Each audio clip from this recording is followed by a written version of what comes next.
crazy. I thought I was gonna die.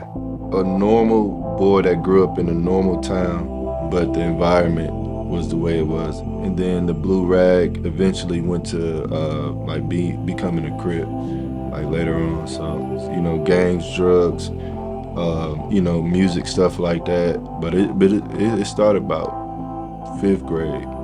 The school I was going to was Linmore, is in Columbus, Ohio. It was right across the street from like a real big hood. In this hood, you really couldn't walk down the streets if you wasn't from it.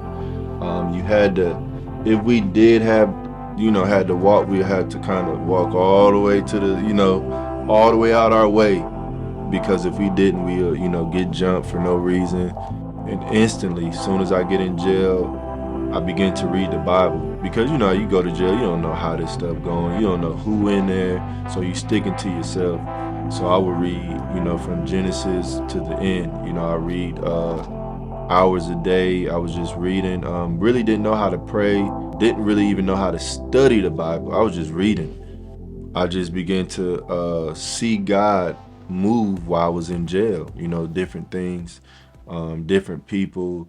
It's my joy and it's my privilege. Today we have Brother Shumford Harrelson that's going to be giving us his remarkable testimony of how God has transformed his life, from being a young man growing up in Ohio, experienced some life troubles, some twists and turns. But nonetheless, we thank God for Brother Harrison coming to share his testimony today. Brother Harrison, how you doing today? I'm good, man. Another day, another opportunity. Amen, amen, amen. Amen. So we're going to start from the beginning. So you grew up in Fremont, Ohio, is that right? Yep, yep. Okay. From your perspective, what was it like growing up in Fremont? Um, it was a small town, but it was like family. Everybody, that we knew um, was considered family or a part of the family. Um, it was it was just fun. It was fun. Everything was close. We didn't wasn't really worried about too much crime or nothing like that. Fremont was a small town, kind of similar to I would say like Pascagoula, maybe a little bit smaller than Pascagoula, something like that. Okay. Yeah, And it's from my understanding, you got a large family that you grew up with. yeah. Yeah. So, you are you the youngest or the oldest of your siblings? Within my mom's, like from mom and dad, yeah, I'm the youngest. Yep. On my dad's side, I'm the second youngest. Okay. How Yeah, many siblings? on my mom's side, it was five of us all together. With my dad, I believe it's 13. 13. Yeah. Man. So, how was it like growing up in Fremont, Ohio with such a big family? Um, Really, man, it really was. It was a good time, but you really couldn't do nothing.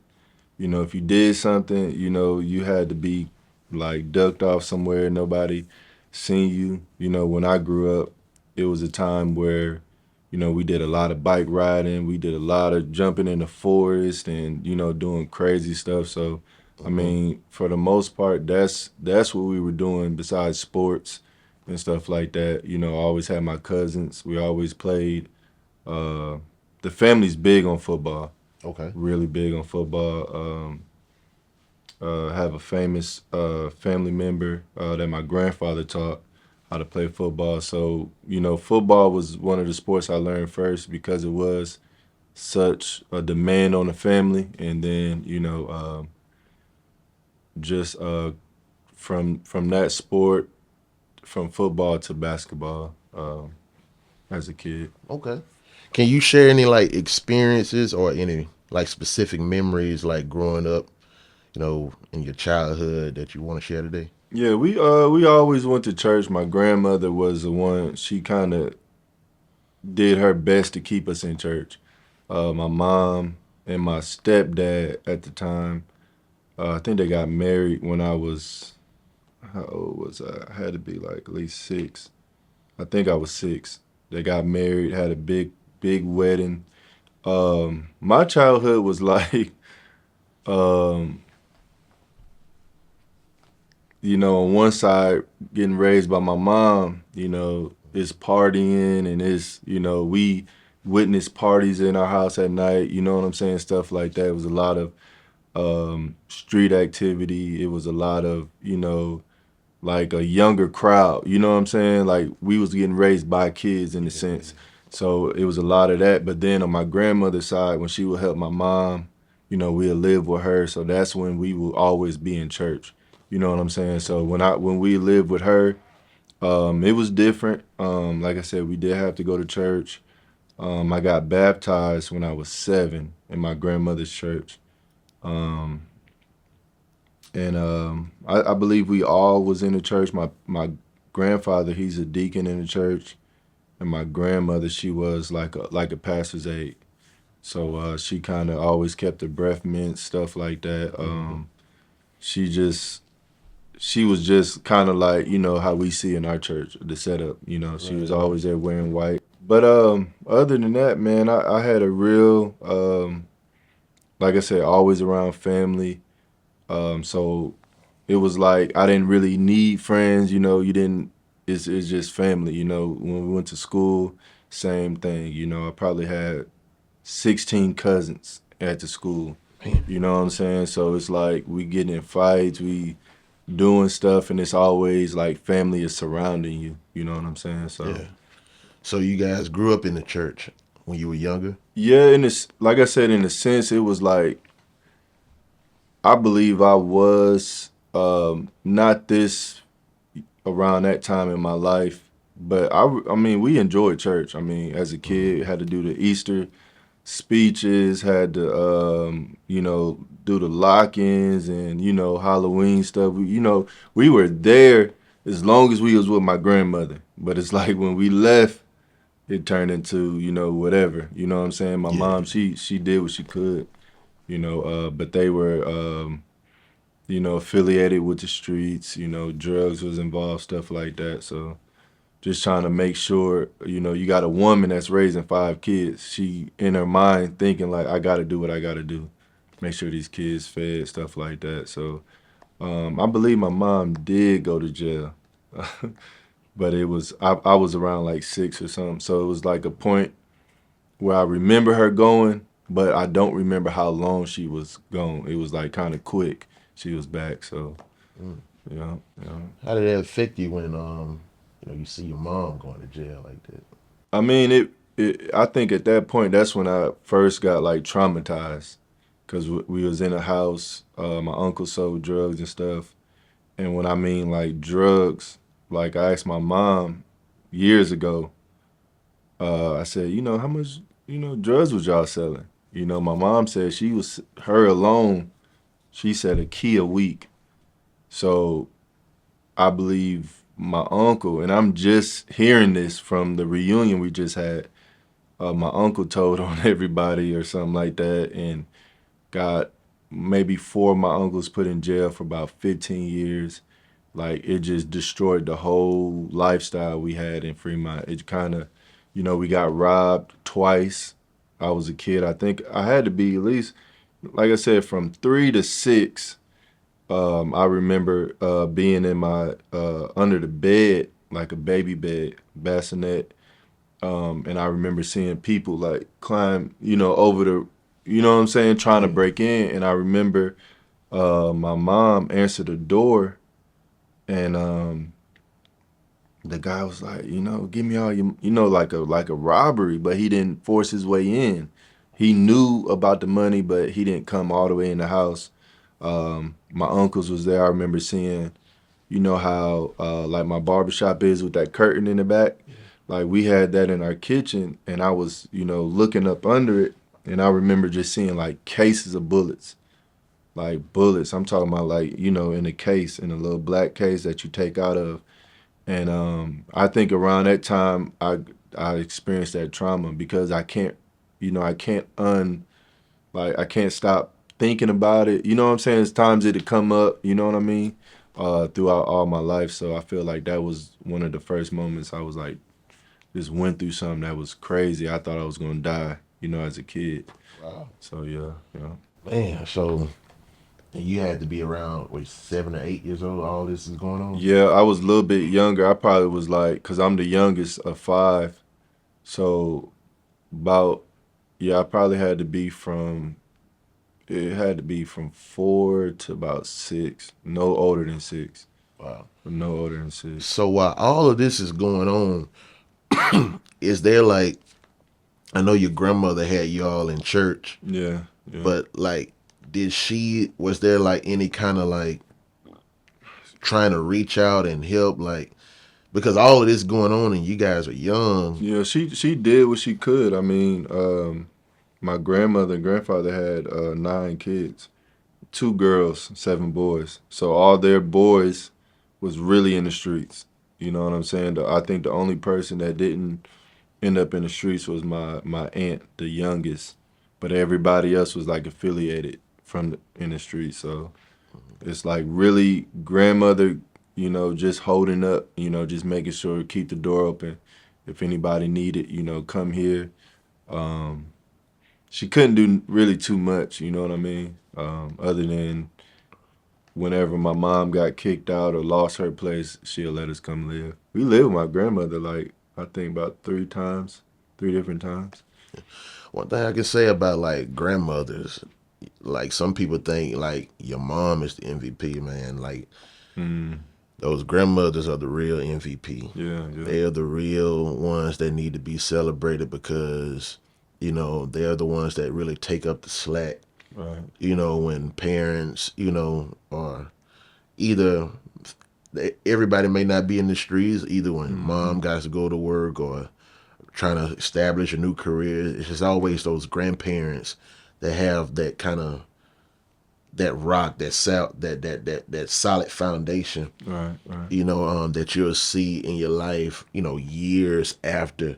Man, it reminds me. I think a gospel singer, Halen Baylor. She was like, I had a praying grandmother.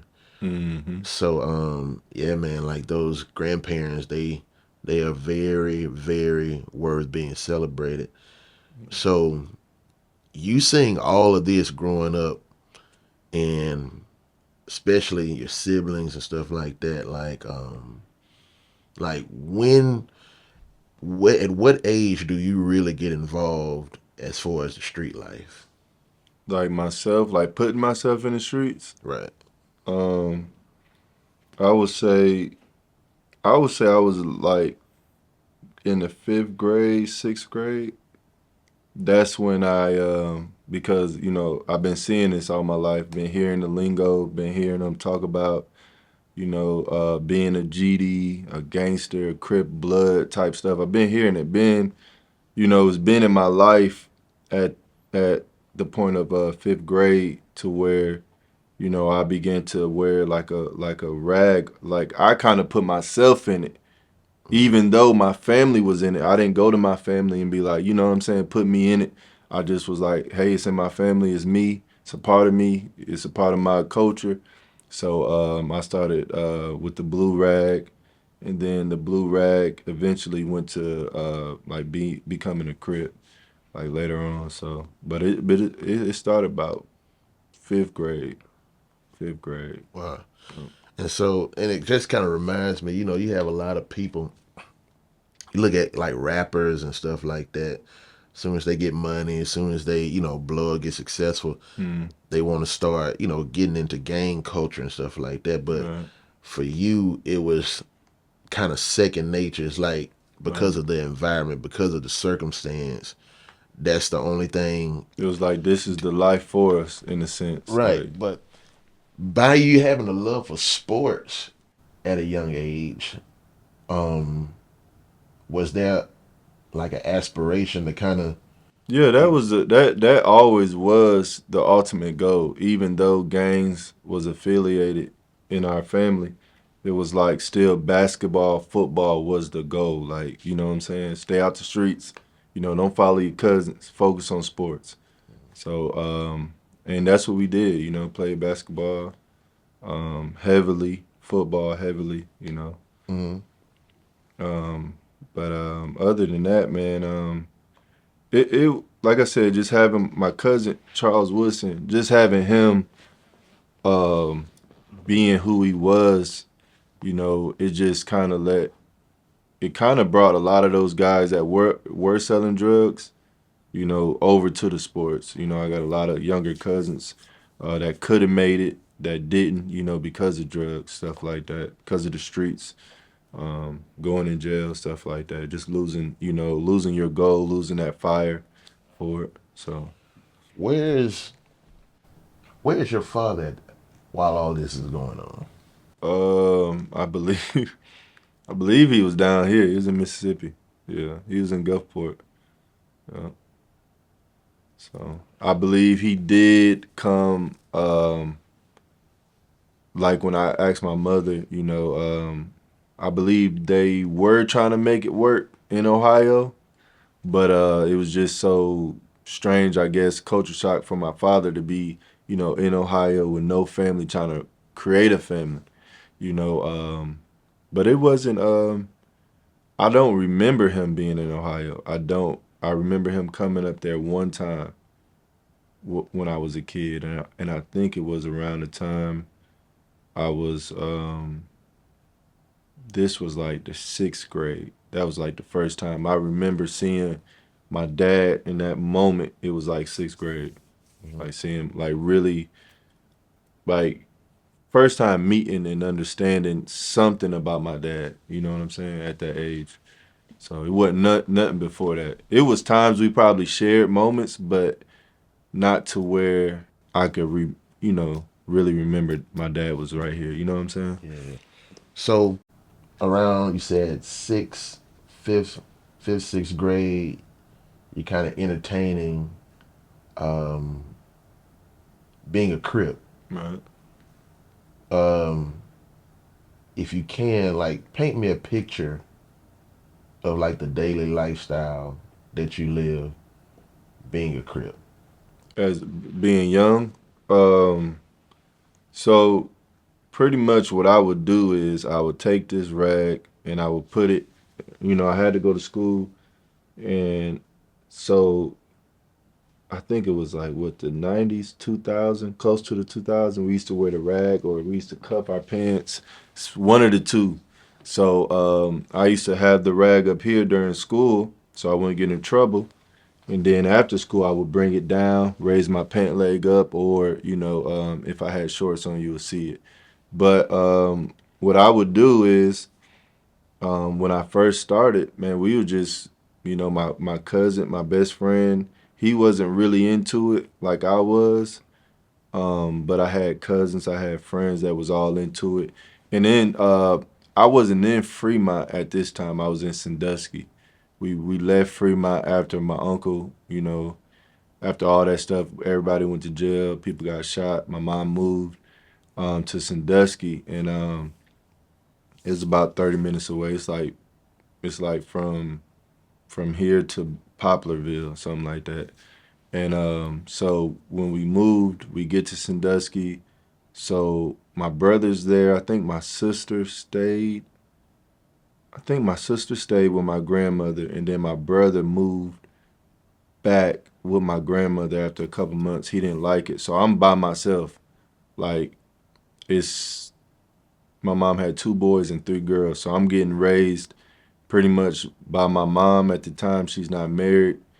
So it's really just me trying to figure this out. You know what I'm saying? So I didn't have my brother there to be like, brother, don't do that, or whatever. So I'm just doing what I see on TV, doing what I hear through the, Jay-Z was one of the big rappers I was listening to as a kid. He influenced me a lot. And I really did what I seen the culture doing. I mimicked what I seen and what I heard and what I knew, daily.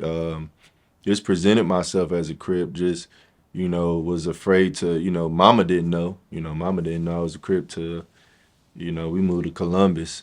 But she knew all that stuff was going to come. And I asked her, I said, Mom, you know, um, I said, did you ever think I'd sell drugs? You know what I'm saying? Like, did you ever think I'd be in that lifestyle?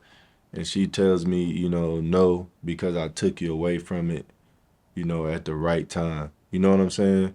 So, but around that time, bro, I just really followed the trend, really, bro. Just Mm, trying to be down and be a part of this because I wasn't didn't seem to be a, you know what I'm saying? okay. You could have a big family, but still not feel or necessarily like find your identity within your family.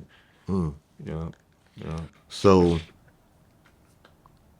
at this moment, do you think like because you kind of join, the street life gang culture, was because you was really kind of searching for some kind of acceptance, or like Um, trying to find I just thought that was identity? a way of life.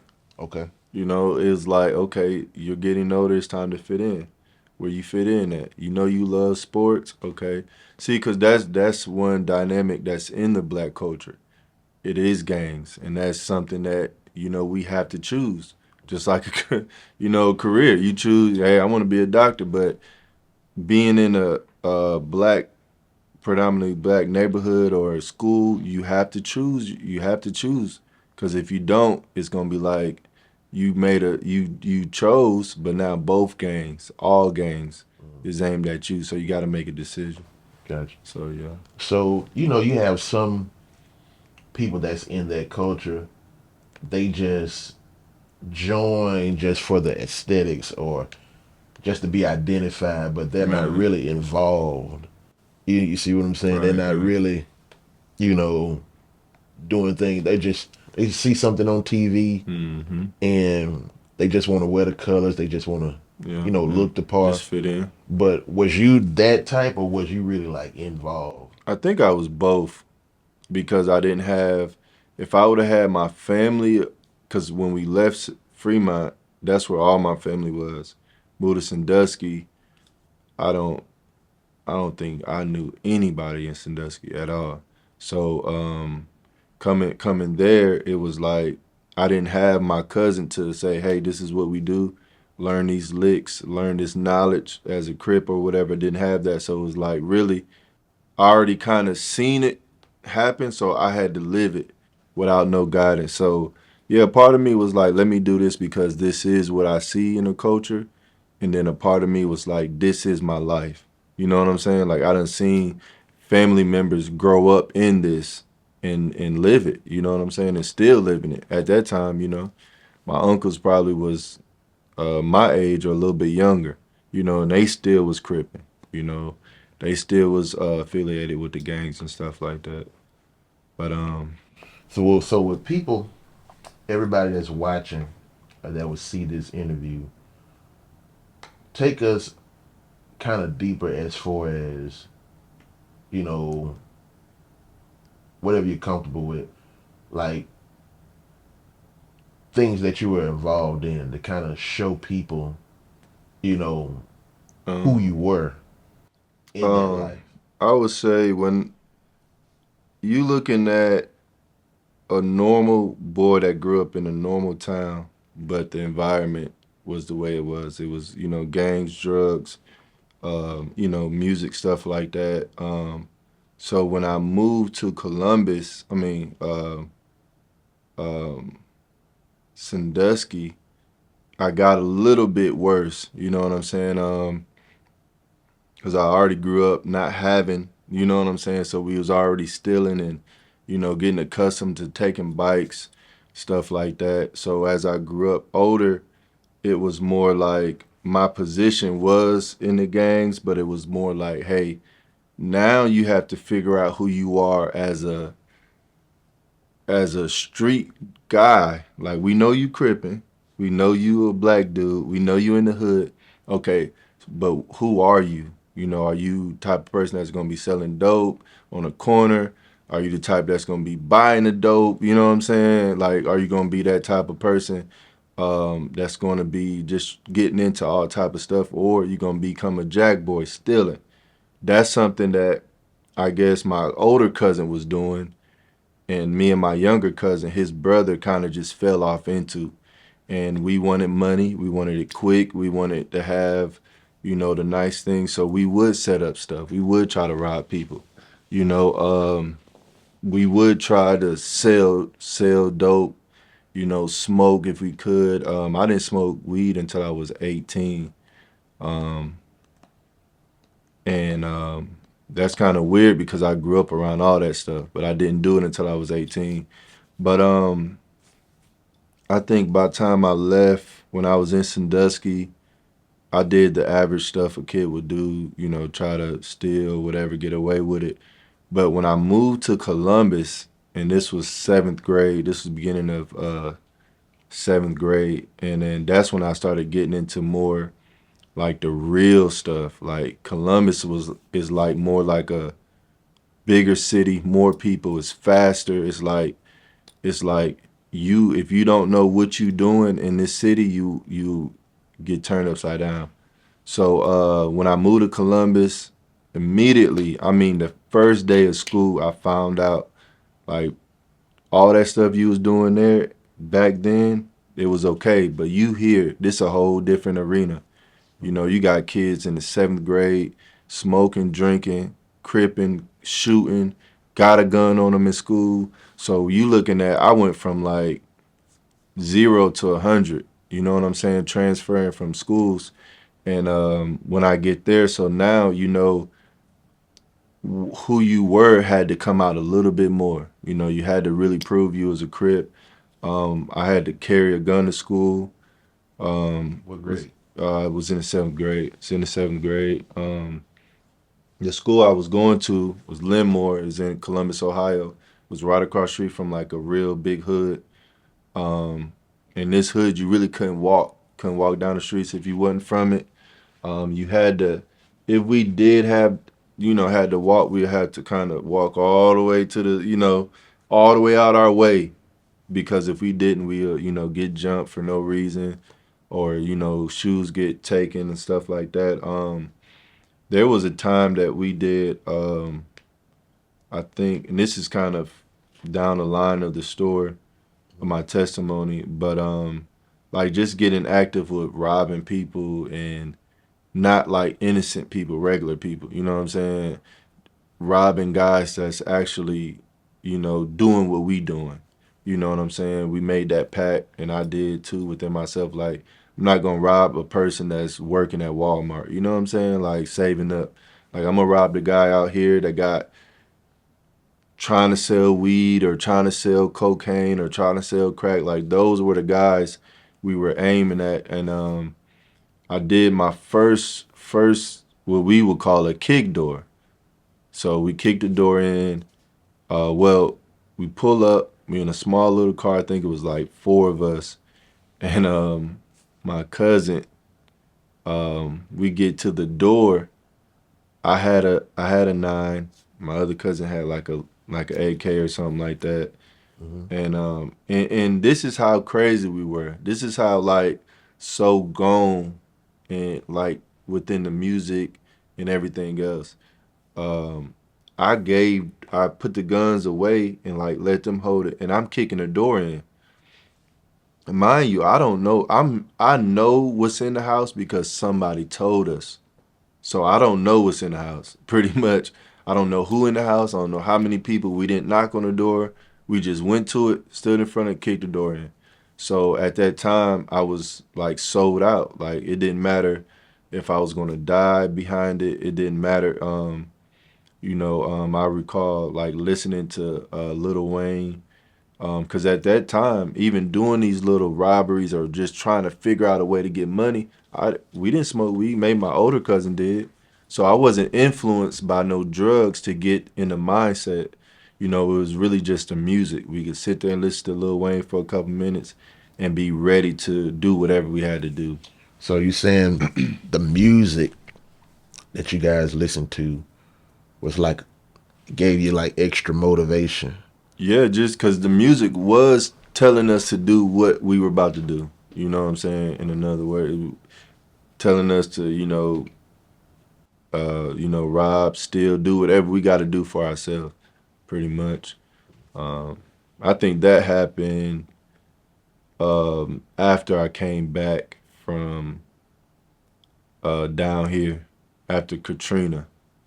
I went back home, and then that's when that happened. Stuff, got really into robbing and just trying to and just scheming, man, and just trying to sell weed and sell drugs and be a dope boy, be like these people that we see. You know what I'm saying? Having that, like when I was growing up, I wanted to be a basketball player. Excuse me. But I wanted to be like Tony Montana. We wanted to be like these guys in the streets. We wasn't trying to. We was balling. We was hooping. But we wanted to be like these guys with money, power, drugs, guns, women. Like that's what we wanted. Like we wanted that life for sure. Man. So, in the process of all this, like at any point, at some point, like did you think, like, man, it's kind of like a little too much I'm doing. I really need to, get myself together. Mhm. Like, did any of that kind of cross your mind? Yeah, but it didn't. Not like I think maybe after all that, maybe after I think I came back here, or while I was trying to get back, we was about to do this robbery, and the guy had he had some dope, he had some money, and we were about to do it, and here I come. In a sense, I'm green to everybody else because I'm moving into this city and I'm trying to get on their speed, how they do stuff. So I'm green in a sense, but I got my heart, I got my loyalty. So I'm like pledging to whatever we trying to do. And my cousin was saying about this guy, he knew this guy, blah, blah, blah, had this, had that at the house.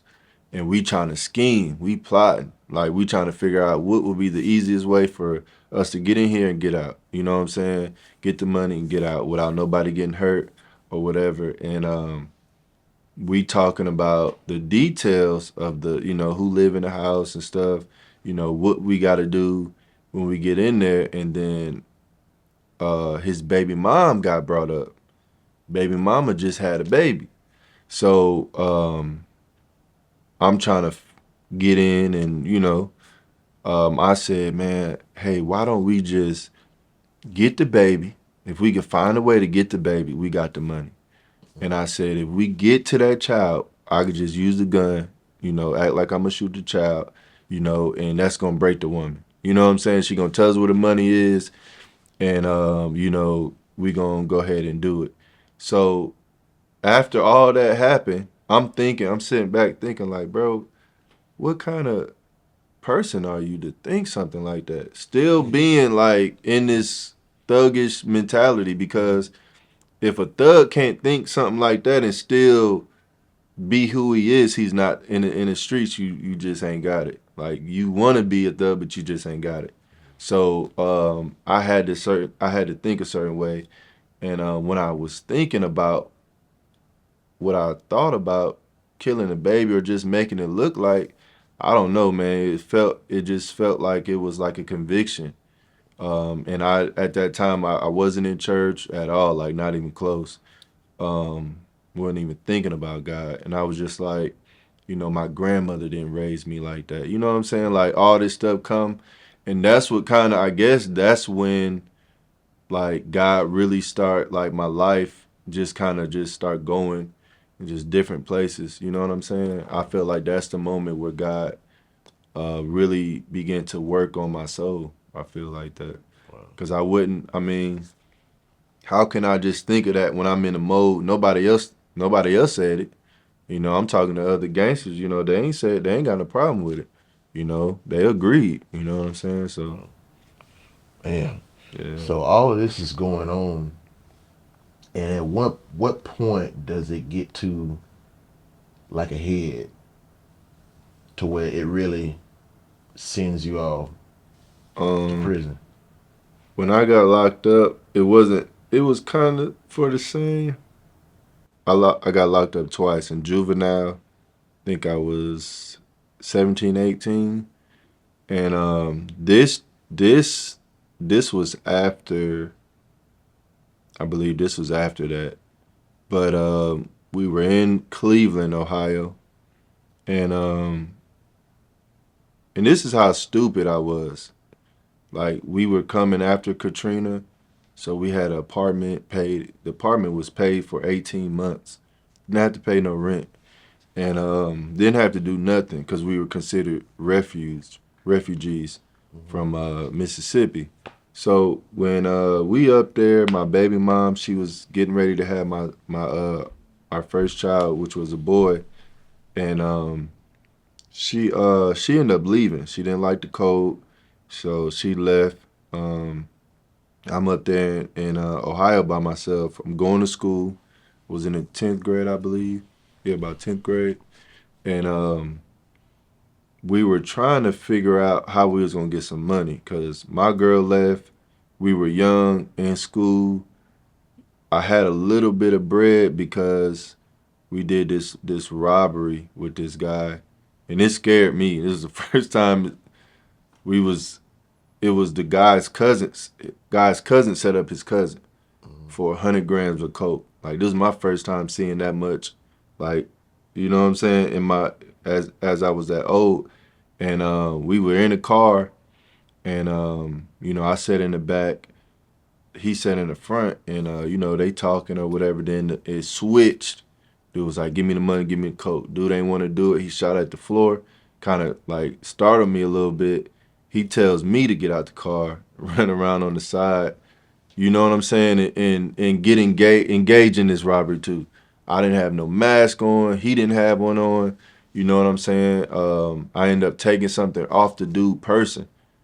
And when I went back to school, they were like, "Hey man, oh dude looking for that. You better get rid of that." They were just saying like Cleveland only got really two sides, the west and the east, and the guy was from the east side, which is considered like the worst side in Cleveland. So they was like, man, he got family that go to the school, and they was like, he gonna chop your hand off, all this stuff. So I had to sell what I took from him, and when I sold it, the guy gave me the money back in counterfeit. So I had all the money I had from this, what I sold from the guy. I had nothing but counterfeit. And this is just how it worked. When we do evil stuff, evil returns. Like the man sold all that coke and he got nothing but counterfeit. Like I don't know like how he did it, the guy we robbed, you know what I'm saying? The coke or whatever, it exchange, it was all counterfeit. So 100 grams, that man got nothing but counterfeit. Gave it to me. I wouldn't try to spend it. And the people called the police on me. I didn't know it was fake. Had to figure out how to get rid of the money. Had to find like a little booster that sold clothes. Had to, get rid of all the money. And so me and my friends, we were plotting. Some of us was in school together in Cleveland, and we was just trying to figure out how to make some money, how to get some money, and get my one friend home. And I think I was trying to come down here to check on my baby mom. So we was trying to figure out who we was gonna rob, and we were going to do a taxi guy, but the dude get out the car. He swole Jamaican dude. So we was like, nah, we don't want to do that because he might has, you know what I'm saying? He might have something on him. So Say he's a big dude. we do the pizza. We call the pizza man stupid, the dumbest idea in the world, thinking he gonna have money. So we tell him, hey, we want 5 largest, we want 50 wings, we want all this stuff so you could bring change because we gonna spend a lot of money. Dude probably had $28 on him. Man. I set up the robbery. I planned it out with the guys, and we ended up getting caught. And my older sister D, she was like, "Just turn yourself in, just turn yourself in." And I was like, "Nah," trying to still get away with what I was doing. And at that moment, I was like, you know what, and I was really needing a change in my life. You know what I'm saying? And you don't have to. People be thinking sometimes you gotta go through all this stuff so bad to want to change. Like I just seen from that moment of wanting to put a gun to a baby head, all that stuff was still in me, like wanting to change. So we do this robbery, set it up. I turn myself in. Me and my friend.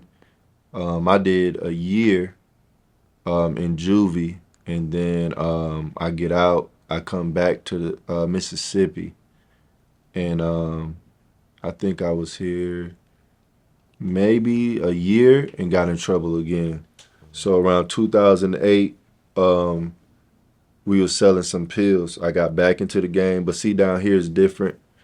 It's really not. It's a presence of game, but it's more like it's way lower. Like you won't even notice it. Like so we were. I was down here getting ready to get locked up for we're selling some pills. Sold over 100 pills to undercover. They set us up. It was a like long story. The guy that set us up got caught because he was like a type of guy. He'll sell like high grade weed, like perp, like stuff like that. Kush, and he got caught. So he had to snitch on somebody else so he could get less time. So here I come, and all this was to bring me out. You know what I'm saying? Out of this lifestyle. And it was an undercover cop. I ended up getting. They wanted to give me shoot, really 30 years. They were saying 30 years. And at that moment, my daughter, my second oldest, I just witnessed her coming. She just came to this world, and then the very next day, I was in jail, looking at 30 years. And I got real suicidal. Um, when I was in a cell, I was bamming on the wall, and the lady came. It was like the guard. She came to my cell, and she was just like, what's wrong? What's wrong with you? And then I was like, I told her the story, like, hey, my daughter was just born. They said I'm be going to jail for 30 years. I don't know what to do. You know what I'm saying? I don't want to have to wait 30 years to see my daughter again. Like, I'm just going through. I don't know what she said, but she said something to me. And when she left, I just felt peace. Like all the feelings was going away. I ended up still doing my time for that. Didn't do too long for it. Prisons was overcrowded during that time. Um, Ended up getting out, and then getting saved, stuff like that. Well, how did it go from being 30 years? To down to what I did because God, man, the pills was fake.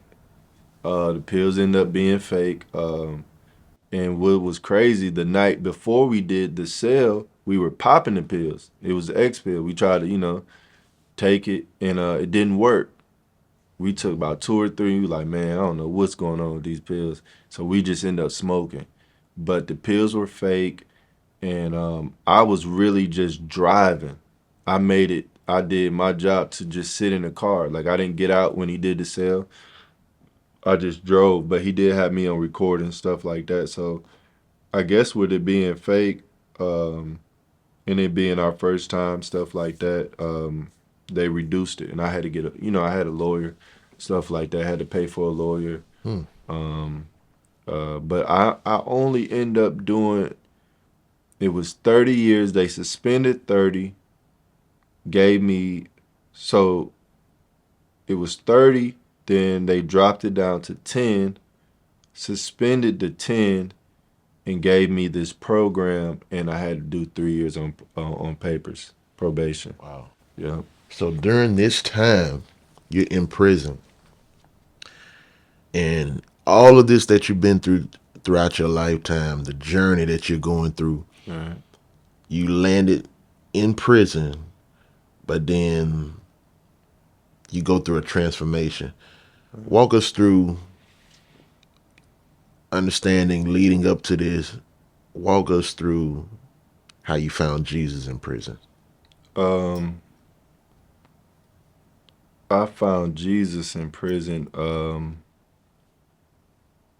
when I believe when I first got locked up. Um, when I first I remember when I was in that cell, because they had an indictment, a warrant out for my arrest. So I didn't know. Like I was unaware. My daughter was born on Keesler Air Force Base. So I'm sitting outside the base in cuffs for about 30 minutes till the sheriff gets there. So I'm going through all this stuff, thinking like I'm never gonna see my daughter again.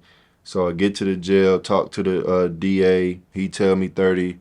We got you on here, we got you here. So like I said, I was feeling all these suicidal feelings. When the lady left, I remember my grandmother, like just the thought of her serving. You know what I'm saying? Like in church, my grandfather, and I'm like, man, they're old doing this. You know what I'm saying? They're not young people. They're old. I said, God, I said, if you could do that for my grandmother, my grandfather, I said, you could do it for me. And that's when I called out and I said, I need help. You see what I'm saying? Because I couldn't really say, help me because I need help. It's just help me because I seen you help somebody. You know what I'm saying? I seen you not only help my grandparents, but for some reason they keep in this lifestyle. You know what I'm saying? They keep in this lifestyle that my mom tried to live. She couldn't live it all the way. I think my mom was saved super tough for about, I say about 4 or 5 years. She was doing her own thing, going to church every day, stuff like that. But so I go to jail with this thought that my grandmother was living for God, and my grandmother passed. I believe at this point, she probably was dead a couple years at this point. She died when I was in Cleveland, and so I was trying to just get to the point my grandma was at in my relationship with God. So I go to jail, and instantly, soon as I get in jail, I begin to read the Bible because you go to jail, you don't know how this stuff going, you don't know who in there, so you sticking to yourself. So I would read, from Genesis to the end. I read hours a day. I was just reading. Really didn't know how to pray, stuff like that. Didn't really even know how to study the Bible. I was just reading. I was just reading the Bible, and man, and I just began to see God move while I was in jail. Different things, different people. Um, meeting preachers in jail, like meeting pastors in jail, stuff like that. Um, but I began to minister in jail after a while. But I think I started out really good my first time when I was doing time with God, and then I kind of fell back. Once I got to the place I was going to do my rest of my time, I started like smoking, back smoking cigarettes and stuff like that. Whatever they had, I got back into this groove, and then something happened, and then I got released. So, but man, in jail it was different, bro. It was like how we have to live a certain way. Like you have to even live that even more in jail because people like, oh, you just using that because you in here and you scared. So I had to really be committed to God, in front of all these hard men and criminals and all this stuff. You know what I'm saying? And I had this experience. I think me and my wife, when I was in jail, uh, she, I think we were split up, but God was just giving me dreams of us coming back together the whole time. You know what I'm saying? When I was locked up for that first time, um, it was a time where I was with this preacher in jail, and he was a guy wanted to get out the gangs. He wanted to get out, a gangster, and this guy was wearing diamonds, glasses in jail, so he had a high rank. So he ended up wanting to get out, and the only way he could get out is get blood in, blood out. So he's getting jumped. We could hear it all night long, getting beat up. Next morning comes, he wants us to pray for him, for his recovery, and he's leaving the gang life. So we have to go in a similar room, and it's like all gangsters in there, and we're not supposed to be in there. But the pastor, wanted to pray for the guy. So we all come, it was like 14 of us. And once we walk into the room and the other guys seen where we were, they turned around and left. So it was just me and this preacher. And we seen the guy, his face is swollen. He couldn't even open his eyes. And he was like, just pray for me. I believe God is real. I was in this real bad accident. He's giving us his whole testimony. And we down here praying for this guy. And when we were praying for him, like out of the corner of my eye, I seen the guy that was over all the gangsters come in the room. And he walked straight to us. But it's like he ran into this force field he couldn't get past. And it was God. God stopped this man from interrupting what he was doing. And in those moments, just being saved and just like living with these men, like I just knew God was real. And I seen that in jail. You know what I'm saying? I didn't see like somebody, getting healed. Like that wasn't my way. My way was just being in a confined place around animals and killers. Like, and God was still there, still being God, you know. But other than that, man, it was different, man. And that was like me being first time Christian in jail. What was the encounter that changed everything? Um, I think it was my daughter being born. That changed everything for me. Like the encounter with God. I mean, With God, that changed. like the what at what point did you know like, hey, I know I'm saved? Because some people have like these supernatural encounters that like Yeah. really change the course of their life. Like, did you have an encounter like that? I had a couple of them, and it wasn't in the beginning Hmm. necessarily. I had a couple of them, like the time when I was locked up. The guy was trying to come in, Hmm. seeing God move then, and just like favor he had on me when I was in jail. Certain things, would happen to me, and it wouldn't happen to nobody else. Like when I first got to the place I was going to do my time at, everybody had to walk like 15 miles a day and pick up trash. And when I get there, all of a sudden they ain't got room. So I had to go to this place to where it was, I mean, no supervision, nobody around us, no cops, no guns. And I count that as a blessing.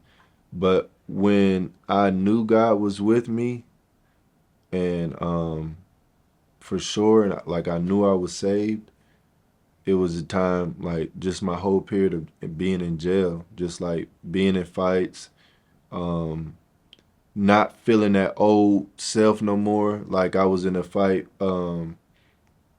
with this guy. I was working, and he kind of got behind me and started punching me, and I didn't even realize I was in a fight. And then when I look back at it, I feel like it was God because I didn't feel none of his punches. Mm. And I turned around and I'm like, man, I'm in a fight. So I'm fighting this guy, and I hear God say stop, and I stopped. I wasn't angry. I wasn't uncontrollable. It was like the old Shump is gone. Like, and it showed I'm in a physical fight, and I love God. You know what I'm saying? I ain't trying to hurt nobody, but and I told the security guard. I said I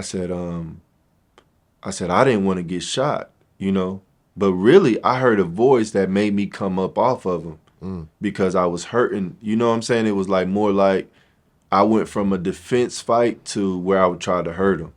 And I feel like that's when the Holy Spirit spoke and said, get off of him, stop, because you're not the same no more. When did you when did you give your life to Christ? Like, Like you publicly, like for like the open, when what was that moment like that you really gave your life to Christ and like really renounced the cripping, world. renounced the gangs I and was in jail. I was in jail. explain that moment. Um, well, I was in what they call in jail security, to where if you're affiliated with the gang, you have to eat with them because they don't know what's gonna happen in the child hall. You know what I'm saying? So they want all gangsters sitting next to each other, all vice lords, so nothing don't happen. So I had to denounce that I had to become a peon. I had to another thing. It was another guy who was older. It was about two Crips on the zone, and I had to denounce me being a Crip. Like I had to like, hey, I'm this is no longer a part of my life. You know, it wasn't no like blood in, blood out moment for me. I didn't have to get beat up because I wasn't. Like, you know what I'm saying? Like I'm saying my life different. I don't have to pay that debt. You know what I'm saying? To get out this gang. That stuff over with. Um, put my flag down in jail and really just start um, just living right, man. And I feel like people they don't count that time, you know, that relationship you develop in jail. They don't count it, but that's hard. That's harder than being in a world where you can go to church when you want to, Yeah. you know. And I started ministering in jail before I even ever knew what a preacher was, like knowing, you know what I mean by that, like knowing every all the details about ministering. And I remember like every day I used to walk around the cell, call, you know, church call, getting the guys up, you know, praying with them and just teaching them the word. And when I really knew I was changed, like grown men 50, 60 years old would come up to me and like, hey brother, I really appreciate, you know, what God is doing in your life. Like that was different for me. You know what I'm saying? Like I didn't know how to be a preacher or how to preach a word. Like I was just really reading my Bible, and I did have Apostle McCoy, like as like he was my pastor, but I wasn't involved in church like that at that point. Like I really wasn't. I don't even think I was going church on Wednesdays. That was just something I didn't do. Like Yeah. Wednesdays was my workout days. Like you know what Hmm. I'm saying. Like so, I really wasn't even like super dedicated. You know, Yeah.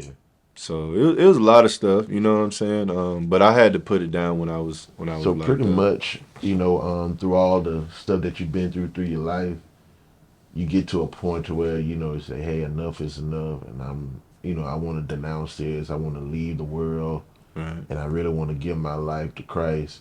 And it really just speaks volume. The Bible says how God said, "I declare the end from the beginning." Right. In the beginning, we see you, in church. Your grandmother have you and your siblings involved in church. You're growing Mm-hmm. up with a religious foundation. Right. Right. And so throughout that time, even though you're going through your journey in the streets, it kind of detoured a little bit. There was still some kind of, seed of God in you Right. from Yeah. those early years that kind of gave you a Mm-hmm. consciousness to say, hey, because you could have turned to Buddhism. Yeah. You could have turned to, you know, um, serving Islam. You could have Yeah. went into something else, but you had some kind of foundation from earlier on to kind of help you steer you to the right path, to the right direction. And that really deserves some kind of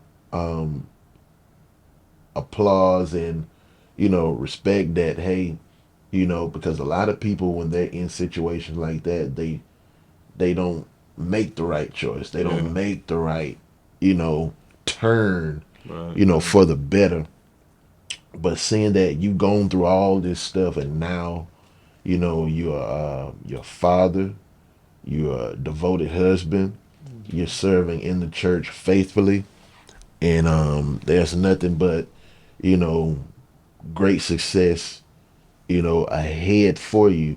Even though you've gone through all this, even though you've had a rough upbringing, people can still see this and know that, hey, if God did it for Shumford, God Mm-hmm. can do it for my son. If a single mother is watching this, if Right.